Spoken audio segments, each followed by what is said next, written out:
নমস্কার প্রিয় দর্শকবৃন্দ, কৃষি সাহিত্য সংবাদে আপনাদেরকে স্বাগত জানাই। আমি মনীন্দ্রনাথ মুখোপাধ্যায়। গতকাল 9ই আগস্ট মাথাভাঙা ও চূর্ণী নদী বাঁচাও কমিটির উদ্যোগে নদিয়া জেলার কৃষ্ণগঞ্জ ব্লকের বিডিও অফিসে একটি স্মারকলিপি প্রদান করা হলো। বিডিও মাননীয় সৌগত কুমার সাহা মহাশয় সহ মৎস্য দপ্তরের এক আধিকারিক উপস্থিত ছিলেন অফিসে। মাথাভাঙা ও চূর্ণী নদী বাঁচাও কমিটির পক্ষ থেকে অনিরুদ্ধ ভট্টাচার্য, মনোজ কুমার বিশ্বাস, ভগীরথ মণ্ডল, বরুণ কুমার রায়, শরৎ কুমার দুর্লভ ও মাথাভাঙা ও চূর্ণী নদী বাঁচাও কমিটির সম্পাদক স্বপন কুমার ভৌমিক উপস্থিত ছিলেন। অত্যন্ত হৃদ্যতাপূর্ণ পরিবেশে এই স্মারকলিপি প্রদান করা হলো। বিভিন্ন বিষয় নিয়ে আলোচনা চলে। মাথাভাঙা ও চূর্ণী নদীর দূষণ রোধে ঊর্ধ্বতন কর্তৃপক্ষকে তিনি জানাবেন বলে বিডিও মহাশয় আশ্বাস দিলেন। মাথাভাঙা ও চূর্ণী নদী বাঁচাও কমিটির পক্ষ থেকে আমরা এখানে মাথাভাঙা নদীর তীরে অবস্থান করলাম। এই অবস্থান কর্মসূচির পরে আমরা এখন যাব বিডিও অফিসে স্মারকলিপি জমা করতে। আজকে মাথাভাঙা ও চূর্ণী নদী বাঁচাও কমিটির উদ্যোগে আজকে ধারাবাহিকভাবে যে মাথাভাঙা ও চূর্ণী নদী নষ্ট করা হচ্ছে, নদীর তীরের পরিবেশ বিঘ্নিত হচ্ছে, তার প্রতিবাদে আজকে আমরা সামিল হয়েছি। আমাদের সঙ্গে সামিল হয়েছে নদীর তীরের মানুষজন। আজকে যে নদীমাতৃক যে সভ্যতা, সেই সভ্যতা আজকে বিপন্ন হয়ে পড়েছে। আজকে নদীতে জল নেই, আজকে নদীতে নৌকা চলে না, নদীতে নৌকা চলতে দেখা যায় না। নদী জুড়ে কচুরিপানা, শুধু কচুরিপানা ছাড়া নদীর আর কোনো অস্তিত্ব নেই।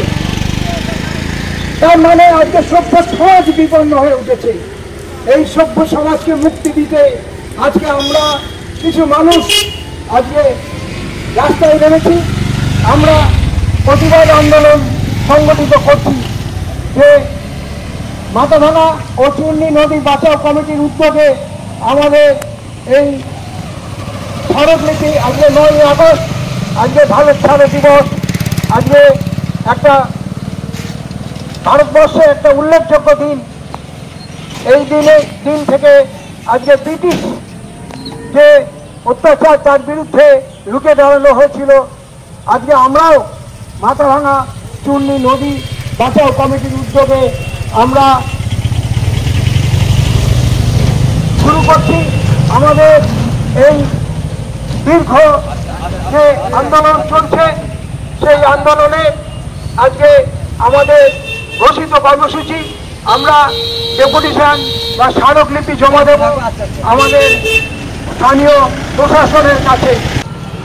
নদী তীরে জীবন ও জীবিকা বাঁচাতে আমরা সক্রিয়ভাবে দীর্ঘদিন ধরে নদীর তীরে 120টা গ্রামে আমরা আন্দোলন সংগঠিত করছি। আজকে দেখুন, আমরা এই মাথাভাঙা নদীর ব্রিজের ওপর দিয়ে যাচ্ছি, দুই দিকেই কচুরিপানা ভরাট হয়ে আছে।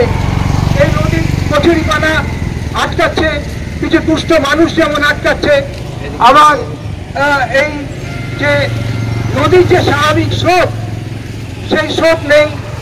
আজকে জলঙ্গি নদীর যে কচুরিপানা সেগুলো বেরিয়ে গিয়েছে, সেখানে জলের পরিমাণ বেশি আছে।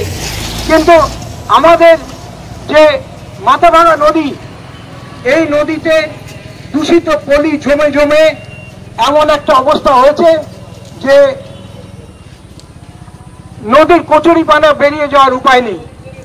তারপরে নদীর দুই পাশে আছে কোমর আছে, বাদাল আছে, তারপরে কলমি চাষ, তারপরে নানাভাবে এই নদীর ধারে পাট বা বিভিন্ন ধরনের ফসলের চাষ হচ্ছে। আমিও আমরা পৌঁছে দেব।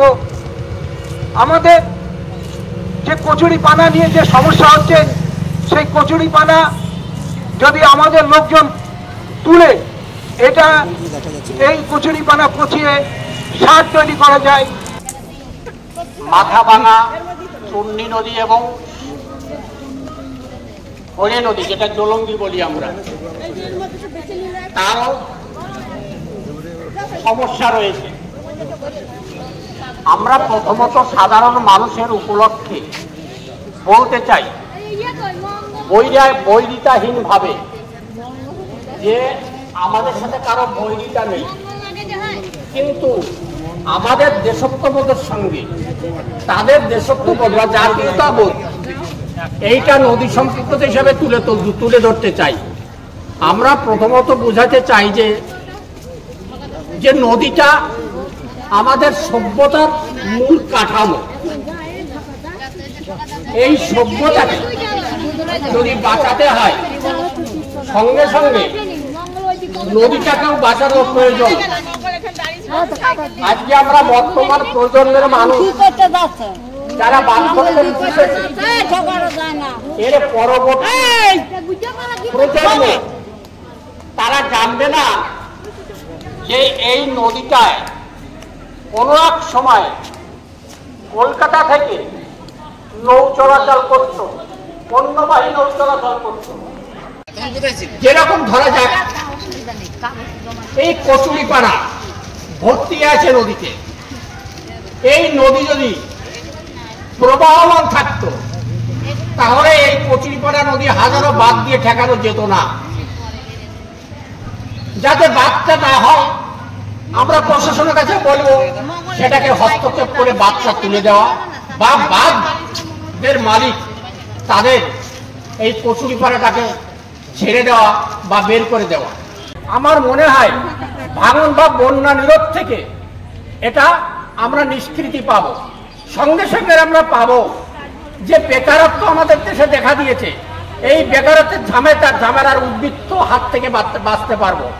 কারণ কৃষিতে আমাদের ব্যাপক নির্ভরশীলতা রয়েছে। সেই কৃষি জমিগুলো উৎপাদন করতে গেলে যে ব্যয় হয় সেটা হচ্ছে তাদের খরচ ওঠে না। কাজ করুন এবং নদী সকলের, নদী কোনো ব্যক্তির নয়, কিন্তু যেটা হয়ে যাচ্ছে যে কিছু কিছু ব্যক্তি নদীকে দখল করে তার মধ্যে মাছ চাষ করা বাধা দেওয়া হতো। এর আগে আপনারা জানেন, সেটাও আন্দোলনের ফলে এখানে বাধা তোলা হয়েছে। একইভাবে কৃষ্ণনগরে যে নদী আছে জলঙ্গি নদী, সেখানেও বাধা ছিল, সেখানেও আন্দোলন করে বাধা তোলা হয়েছে। তো নদী পাড়ের মানুষেরা তারা যদি সবাই একত্রিত হয়ে এই অন্যায়ের বিরুদ্ধে প্রতিবাদ করেন তাহলে নিশ্চয়ই নদীর অবস্থা পাল্টাবে। এবং যেটা বললাম যে ওই নদীর উৎসমুখেই, মানে যেখানে ভারতবর্ষে নদী ঢুকছে সেখানে সুয়ারেজ প্ল্যান্ট বসানোর যে পরিকল্পনা বা খাল কাটার যে পরিকল্পনা, সেইটা অবিলম্বে কার্যকর করবার যে দাবি উঠেছে, সেটা নিয়েও আজকে আমরা ভিডিওকে সেই সব কথাগুলো বলবো।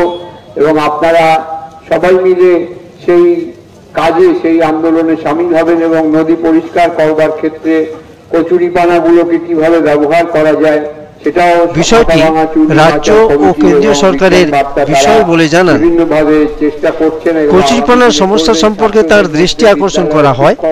আমাদের এই কৃষ্ণগঞ্জ ব্লকের মাঝদিয়াতে আমাদেরই উদ্যোগে প্রকৌশলী অর্থনীতিবিদ, পরিবেশ কর্মী ও কচুরিপানা শিল্প বিশেষজ্ঞ কলকাতার মনীন্দ্রনাথ মুখোপাধ্যায়ের প্রচেষ্টায় কচুরিপানা দিয়ে সারা রাজ্যব্যাপী আমরাই রাজ্যে প্রথম গণপ্রশিক্ষণ দেওয়া শুরু করেছি। গত 2019 সাল থেকে নানান ধরনের হস্তশিল্প দ্রব্য তৈরি করবার জন্য। বিডিও মহাশয় কচুরিপানাজাত জিনিস ও সার তৈরির বিষয়ে আগ্রহ প্রকাশ করেন। মৎস্যজীবীদের বিভিন্ন সমস্যা সমাধানে আগামী দিনে মৎস্য দপ্তরের সাথে যোগাযোগ করতে বলেন। মৎস্য আধিকারিকও জানান যে তিনি এই বিষয়টি দেখবেন। নদী পাড়ের মানুষদের মধ্যে সচেতনতার অভাব রয়েছে, এই বিষয়টি সম্পর্কে দৃষ্টি দিতে হবে বলে মাথাভাঙা ও চূর্ণী নদী বাঁচাও কমিটির সম্পাদক জানান। ইতিপূর্বে একটি ডিপিআর তৈরি হয়েছিল বলে শ্রী অনিরুদ্ধ ভট্টাচার্য জানান। ডিপিআর এর কপিটি দিলে তিনি ঊর্ধ্বতন কর্তৃপক্ষকে পাঠাবেন বলে জানান। কমিটির পক্ষ থেকে কচুরিপানা পরিষ্কার ও বাঁশের ব্রিজ সরানোর বিষয়ে দৃষ্টি আকর্ষণ করা হয়। যাতে পুলিশ প্রশাসনের নজরে আসে। এই স্মারকলিপি প্রদানের অনুষ্ঠানে প্রায় শতাধিক মানুষ নদীপাড়ের বিভিন্ন গ্রামগুলি থেকে আসেন। ক্যামেরায় ভগীরথ মণ্ডলের সাথে স্বপন কুমার ভৌমিকের রিপোর্ট। নমস্কার। একটি অনুরোধ, যারা এখনো আমাদের চ্যানেলটি সাবস্ক্রাইব করেননি এখন করে নিন এবং প্রায় 8 শতাধিক বহু গুরুত্বপূর্ণ আমাদের সম্প্রচারগুলি দেখুন। নমস্কার। তারা যাতে জিনিসগুলো তৈরি করতে পারে তার জন্য আমাদের মণিবাবু আছেন, তিনি আসবেন, তিনি এসে আপনাদের প্রশিক্ষণ দিয়ে এই পরিকল্পনাটা আমরা বাস্তবায়িত করবো এবং আমাদের এই কচুরিপাড়ার যে জিনিসগুলো তৈরি করবো সেগুলো কেনার জন্য আমাদের বিশ্ব বাংলা কর্তৃপক্ষ তারাই রাজি আছে। তারা বলছে যে আপনারা তৈরি করে নিয়ে আসুন, আমরা সাপ্তাহিক টাকা দিয়ে কিনে নেব, কিন্তু আমরা তৈরি করতে পারছি না। আমরা সর্বকালীয় মাস্টারকে বলছি একটা জায়গা দেখতে, আমাদের যে লোকজন আছে তারা কচুরিপানা তুলে যদি শুকানোর ব্যবস্থা করে যায়, এগুলো কলকাতায় পাঠাবে, কলকাতায় পাঠালে পয়সা পাঠাবে। সেই জন্য আপনাদের কাছে অনুরোধ, আপনারা এই বার্তাটা পৌঁছে দিন গ্রামে গ্রামে, যে আগামী দিনে যেন আমাদের এই যে নদী